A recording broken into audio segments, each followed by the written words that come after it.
Kaleshwaram commission విచారణలో నేడు big day. ఇవాళ కాళేశ్వరం కమిషన్ ముందు విచారణకు మాజీ సీఎం కేసీఆర్ హాజరు కానున్నారు. ఉదయం 11 గంటలకు జస్టిస్ ఘోష్ కమిషన్ ముందు హాజరు కాబోతున్నారు. అయితే ఈ విచారణ ఇన్ కెమెరాగా జరగబోతోందని వార్తలు వస్తున్నాయి.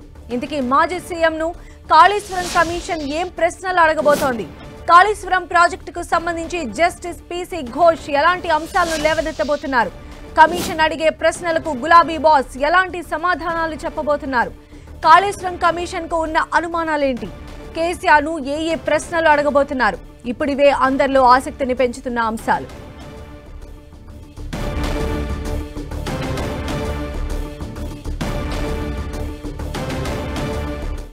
సో ప్రెజెంట్ బీఆర్కే భవన్ దగ్గర సిచ్యువేషన్ ఎక్స్ప్లెయిన్ చేయడానికి మా ప్రతినిధి కరుణాకర్ అలాగే ప్రతాప్ మనకు లైవ్ లో అందుబాటులో ఉన్నారు. సో మొదటిగా కరుణాకర్ దగ్గరికి వెళ్దాం. కరుణాకర్, అంటే కాళేశ్వరం ప్రాజెక్టు కమిషన్ ముందు ఈ రోజు మాజీ సీఎం కేసీఆర్ హాజరు కాబోతూ ఉన్నారు. ముఖ్యంగా అక్కడ ప్రెజెంట్ సిచ్యువేషన్ ఏ విధంగా ఉంది, భద్రత ఏ విధంగా ఉంది, కేసీఆర్ ఎప్పటి వరకు అక్కడికి చేరుకునే అవకాశం ఉంది?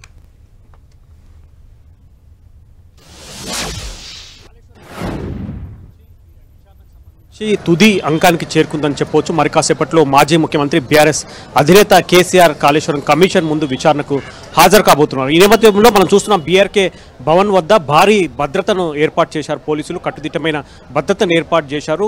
అంటే బీఆర్కే భవన్ కావచ్చు, చుట్టుపక్కల ఉన్న రోడ్లలో సుమారు 1000 మందికి పైగా పోలీసులను మోహరించిన పరిస్థితిని మనం చూస్తున్నాం. కేసీఆర్ మరి కాసేపట్లో ఫామ్ హౌస్ నుంచి బయలుదేరబోతున్నారు. సరిగ్గా 11:30కి కాళేశ్వరం కమిషన్ ముందు కేసీఆర్ విచారణకు హాజరవుతారు. కేసీఆర్ వెంట పెద్ద ఎత్తున ఎమ్మెల్యేలు కావచ్చు, ఎంపీలు కావచ్చు, మాజీ ఎమ్మెల్యేలు, ఎమ్మెల్సీలు, ముఖ్యమైన నేతలంతా కూడా కేసీఆర్ వెంట రాబోతున్నారు. మరి కాసేపట్లో ఎమ్మెల్యే క్వార్టర్స్కి బీఆర్ఎస్ వర్కింగ్ ప్రెసిడెంట్ కేటీఆర్ కూడా రాబోతున్నారు. మనం చూసిన మొత్తం మీద కాళేశ్వరం కమిషన్ ఏర్పాటు చేసినప్పటి నుంచి కూడా సంచలనంగా మారింది. కాళేశ్వరం కమిషన్ చాలామంది ఇంజనీర్లను కావచ్చు, అధికారులను విచారించింది. మొన్న బీజేపీ ఎంపీ ఈటెల రాజేందర్, మాజీ మంత్రి హరీష్ రావు కూడా విచారించింది. ఇక ఇప్పుడు చివరగా మాజీ ముఖ్యమంత్రి కేసీఆర్ను విచారించబోతోంది.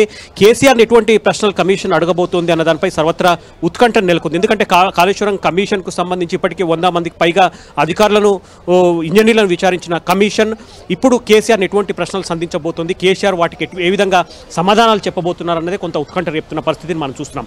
మొత్తం మీద కేసీఆర్ మరి కాసేపట్లో బీఆర్కే భవన్కు రాబోతున్న నేపథ్యంలో ఇక్కడ భద్రతను కట్టుదిట్టం చేశారు. ఎవరిని కూడా బీఆర్కే భవన్ లోపలికి అనుమతించట్లేదు. బీఆర్కే భవన్లో విధులు నిర్వహించే అధికారులను, సిబ్బంది తప్ప మిగతా ఎవరిని, సందర్శకులను కూడా లోపలికి అనుమతించే పరిస్థితి కనిపించట్లేదు. భారీగా పోలీసులను మోహరించారు. ఎందుకంటే కేసీఆర్ వెంట చాలా మంది నేతలు కావచ్చు, కార్యకర్తలు ఇక్కడికి చేరుకుంటారన్న సమాచారం పోలీసులకు ఉంది. ఈ నేపథ్యంలోనే ఇక్కడ ఎటువంటి ఇబ్బందికర పరిస్థితులు, అవాంతరం ఏర్పడకుండా పూర్తి స్థాయిలో భద్రతను కట్టుదిట్టం చేసిన పరిస్థితిని మనం చూస్తున్నాం. ఇక కేసీఆర్తో పాటు చాలా మంది ముఖ్యమైన నేతలు ఇక్కడికి బీఆర్కే భవన్కు తరలి వస్తున్న పరిస్థితిని మనం చూస్తున్నాం. దాదాపు 5000 మంది పైగా ఇక్కడ కేసీఆర్ వెంట కావచ్చు, లేకపోతే బీఆర్కే భవన్ కేసీఆర్ను చూసేందుకు, కేసీఆర్కు మద్దతు ఇచ్చేందుకు పెద్ద ఎత్తున ఇక్కడికి నేతలు, కార్యకర్తలు వస్తారన్న సమాచారం పోలీసులకు ఉన్నట్టు తెలుస్తుంది. కాబట్టి ఈ భద్రత పూర్తి స్థాయిలో ఏర్పాటు చేసిన పరిస్థితిని మనం చూస్తున్నాం. ఇక కేసీఆర్ విచారణ పైన కూడా సర్వత్రా ఆసక్తి నెలకొంది. కేసీఆర్ను Kaleshwaram commission justice PC Ghosh ఎటువంటి ప్రశ్నలు అడగబోతున్నారు, కేసీఆర్ ఎటువంటి సమాధానాలు చెప్పబోతున్నారు దానిపైన కొంత ఉత్కంఠ నెలకొంది. కేసీఆర్ కమిషన్ ఎటువంటి ప్రశ్నలు అడిగినా,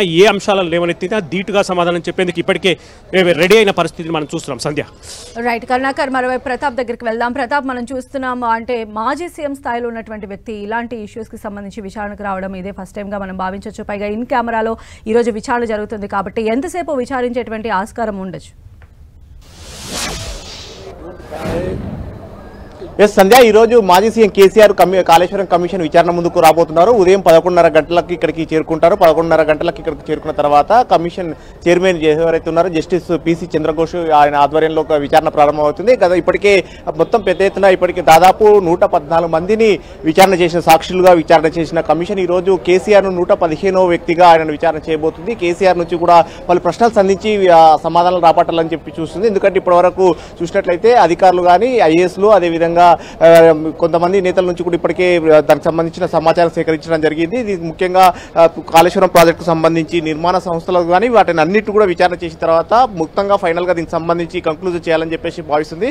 వాస్తవానికి గత ఏడాది మార్చిలో ప్రారంభమైన కమిషన్ విచారణ దఫాలుగా విచారణ చేస్తూ ఫైనల్ గా కంక్లూజన్కి వచ్చిన నేపథ్యంలో ఇప్పుడు పొలిటికల్ లీడర్లను కూడా విచారణ చేయాలని చెప్పేసి భావిస్తుంది. అందులో భాగంగానే ఈ రోజు కేసీఆర్ ను ఇప్పటికే గత ప్రభుత్వంలో పనిచేసిన ఎవరైతే ఈటెల రాజేందర్ కానీ, అదేవిధంగా హరీష్ రావు వారికి కూడా పిలిచి విచారణ చేయడం జరిగింది. జరిగింది. ఇప్పుడు ఫైనల్గా కేసీఆర్ కూడా పిలిచి విచారణ చేయాలని చూస్తుంది. ఎందుకంటే అప్పుడు పూర్తి స్థాయిలో అంటే ముఖ్యమంత్రి హోదాలో ఆయనే ఉన్నారు కాబట్టి అప్పుడు దానికి సంబంధించి ప్రాజెక్టుకు సంబంధించిన అంశాలు కానీ మిగతా వాటికన్నిటి కూడా ప్రభుత్వ అధినేతగా ఆయనే ఆదేశాలు ఇచ్చారని చెప్పేసి ఇప్పటికీ అధికారులు కూడా చెప్పడం జరిగింది. ఐఏఎస్ అధికారులు కానీ అదేవిధంగా ఇంజనీర్లు కూడా ప్రభుత్వ ఆదేశాల మేరకు మేమంతా పనిచేయడం జరిగిందంటూ కూడా చెప్పడం జరిగింది. అదేవిధంగా మంత్రులు కూడా ఈటెల రాజేందర్ కానీ అదేవిధంగా హరీష్ రావు దీనికి సంబంధించి పూర్తి స్థాయిలో క్యాబినెట్ హోదా ఉంది. ప్రభుత్వం ఆదేశాల మేరకే అన్ని నిర్ణయం తీసుకున్నాం. క్యాబినెట్ పూర్తి స్థాయిలో దీనికి అనుమతులు తీసుకుంది.